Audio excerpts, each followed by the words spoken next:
नमस्ते। आप लोगों ने शक्तिपीठ के बारे में सुना होगा, सती के शरीर के टुकड़े गिरने की कहानी। पर क्या हो अगर मैं कहूं कि ये कहानी बिल्कुल वैसी नहीं हुई जैसे आप सुनते आए हो। और क्या हो अगर इसका असली मतलब बॉडी पार्ट्स से ज्यादा एनर्जी, इमोशन और कॉन्शियसनेस से जुड़ा हो। आज हम शक्तिपीठ का वो वर्जन देखेंगे जो कहीं लिखा नहीं, सिर्फ समझा जाता है। तो चलिए शुरू करते हैं शक्तिपीठ की कहानी से।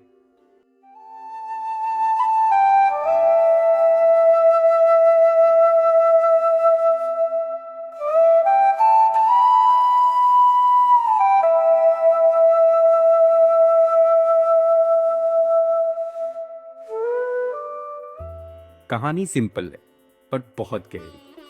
दक्ष का महायज्ञ, सती का अपमान, उनका बिना बुलाए पहुंचना और अपने ही पिता के सामने शिव को नीचे दिखाते हुए देखना। वो दर्द, वो बेइज्जती जो किसी भी प्रेम के दिल को तोड़ देती है। सती ने उसी दर्द में अपनी प्राण त्याग दिए। और जब शिव ने सती का जला हुआ शरीर देखा, उनके अंदर कुछ टूट गया, कुछ बदल गया। वो शौक में नहीं गए, वो रुद्र अवतार ले लिए और सती को उठाकर पूरे ब्रह्मांड में तांडव करने लगे। देवता, गंधर्व, ऋषि सब डर गए, क्योंकि जब शिव दुख में होते हैं तो वो सिर्फ दुख नहीं रहता, वो विनाश का कारण बन जाता है। और तब विष्णु ने अपनी दिव्य दृष्टि से समझा कि इस विनाश को रोकने का एक ही तरीका है। उन्होंने सुदर्शन चक्र चलाया, सती को चोट पहुंचाने के लिए नहीं, बल्कि शिव को उस दर्द से अलग करने के लिए, जिसमें वो पूरी सृष्टि को चलाकर राख कर देती।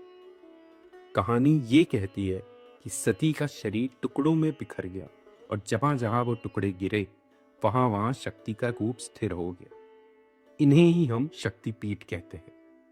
तो ये है वो कहानी जिसे हम बचपन से सुनते आ रहे हैं। पर हमने ये सवाल कभी नहीं किया कि क्या देवी का शरीर सच में टुकड़ों में गिरा था? अगर नहीं, तो फिर ये कहानी बनाई किस लिए और इससे हमें क्या सीखने को मिल रहा है? सनातन धर्म का एक बड़ा प्रिंसिपल है, मिथ कभी लिटरल नहीं होता, मिथ कोडेड सच होता है। देवी की बॉडी कोई फिजिकल बॉडी नहीं थी। देवी यानी शक्ति, और शक्ति यानी कॉस्मिक एनर्जी। इसका मतलब शरीर के टुकड़े गिरना एक्चुअल फिजिकल ऑर्गन्स का गिरना नहीं था। वो एक मेटाफर था, एक मैप था एनर्जीज का।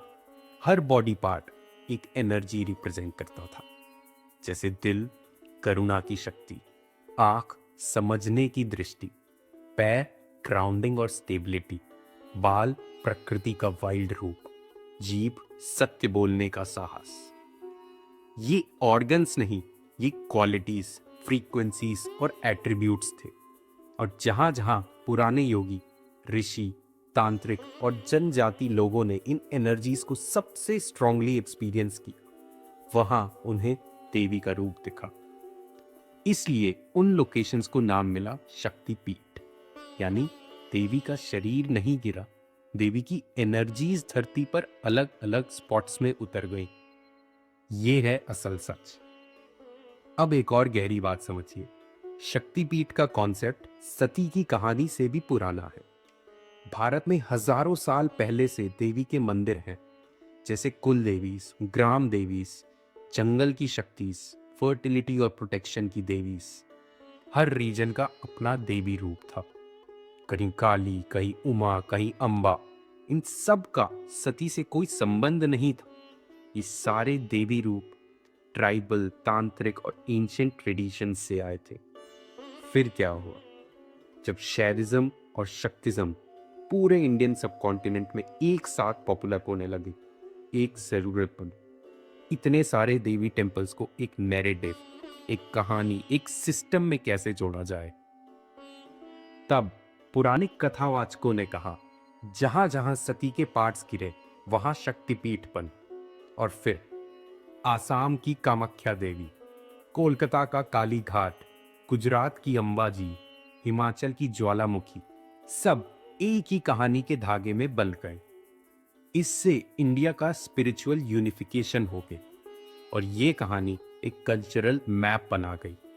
एक आइडिया जो कहता है शक्ति सब जगह है पर अलग अलग रूप में, और ये है हिस्टोरिकल ट्रुथ। अब सबसे इंपॉर्टेंट बात, ये कहानी हमारे लिए इतनी जरूरी क्यों है?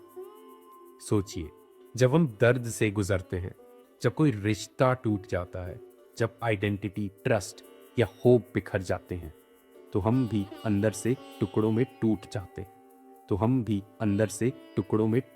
हैं। और सती की कहानी इसे ही सिंबलाइज करती है। वो बोलती है जहां दर्द गिरता है वहां शक्ति उतरती है। इसलिए हर शक्तिपीठ एक देवी का रूप कहलाता है, पर असल में वो एक ह्यूमन इमोशन का मंदिर है। हर शक्तिपीठ एक ह्यूमन फीलिंग को रिप्रेजेंट करता है जो डिवाइन बना दी गई। तो ये है शक्तिपीठ का मिरेकल। अगर आप कभी किसी शक्तिपीठ गए हो तो आपको पता होगा वहां हवा भी अलग लगती है, एक अलग वाइब्रेशन, शांति, खिंचाव सा महसूस होता है। लेकिन ये क्यों होता है?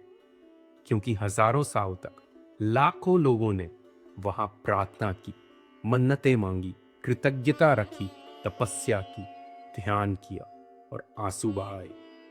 इन इमोशंस में शक्ति होती है। जब सदियों तक एक ही जगह इतने इमोशंस जमा होते हैं तो वहां एक भाव शक्ति का क्षेत्र बन जाता है। इसी को हम शक्ति के रूप में महसूस करते हैं। ये आध्यात्मिक भी है, मानसिक भी और एनर्जेटिक भी। तो अगर ये बात है, फिर कहानी क्यों बनाई? तो सीधी बात ये है कि देवी का शरीर कभी नहीं गिरा, गिरी थी उनकी शक्ति, अलग अलग रूप में, अलग अलग क्षेत्रों में स्थिर होकर। पुराने कथावाचकों ने इस गहरे सत्य को समझने लायक बनाने के लिए इसे एक शक्तिशाली कहानी का रूप दिया। आज के लिए इतना ही। अगर आपको ये वीडियो पसंद आया तो कमेंट्स में ज़रूर बताइए और लाइक, शेयर और सब्सक्राइब करना ना भूलें। ये है ब्राइट मिरर्स, जहां हर हफ्ते हम एक एंशिएंट स्टोरी, एक फॉरगॉटन सिंबल और एक टाइमलेस आइडिया को डिकोड करते हैं ताकि समझ सके कैसे पुरानी कहानियां हमारी मॉडर्न लाइफ को रोशनी देती हैं। धन्यवाद।